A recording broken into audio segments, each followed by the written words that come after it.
Shalom Ouvracha, mes chers amis, une histoire de la Shoah que vous n'avez pas entendue, c'était pas ni en Allemagne ni en France, mais en Tunisie.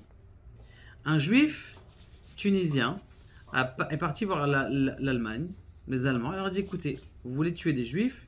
Moi je suis prêt à tuer des juifs, il n'y a pas de problème. Ce que je vais faire, chaque semaine, je prends des juifs avec moi dans la forêt, je leur dis que je leur amène faire un pique-nique, je les tue là-bas, je les enterre, et j'ai besoin juste d'argent pour payer le pique-nique, et j'ai besoin pour enterrer, j'ai besoin d'argent. Vous avez besoin de me donner de l'argent toutes les semaines, j'ai besoin, et je vais vous faire disparaître des familles et des familles. Alors les Allemands étaient très contents, ils ont dit ils préfèrent les capots les Allemands, vous savez très bien que...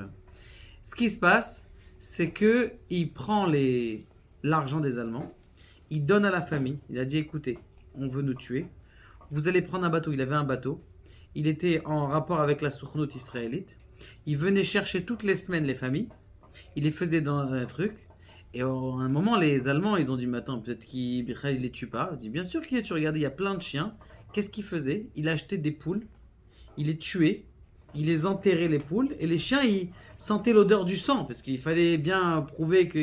Donc il enterrait oui des choses, ils n'ont pas vérifié qu'ils enterraient pas des corps, ils enterraient des poules, et toutes les semaines il venait et il enterrait encore des poules, il rajoutait des poules, comme ça les chiens, ils sentent l'odeur, ils crient, ils restent là-bas, et ils empêchaient de...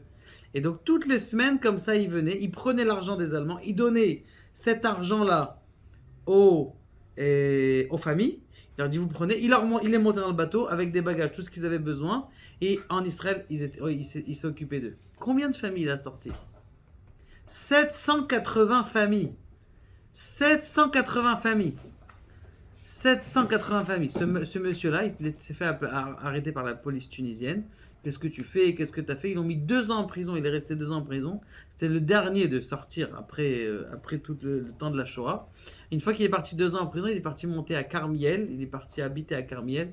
Et il a survécu pendant des années. Bon, il a eu après des péripéties comme Ouvan. Vous savez très bien que quand on monte en Eretz Israël, c'est dur d'acquérir Eretz Israël. En tout cas, Bechol Ofen, un homme, juste un homme avec sa simple sagesse, 780 familles. Ishtabbar Shemo, comment il est beau le peuple d'Israël.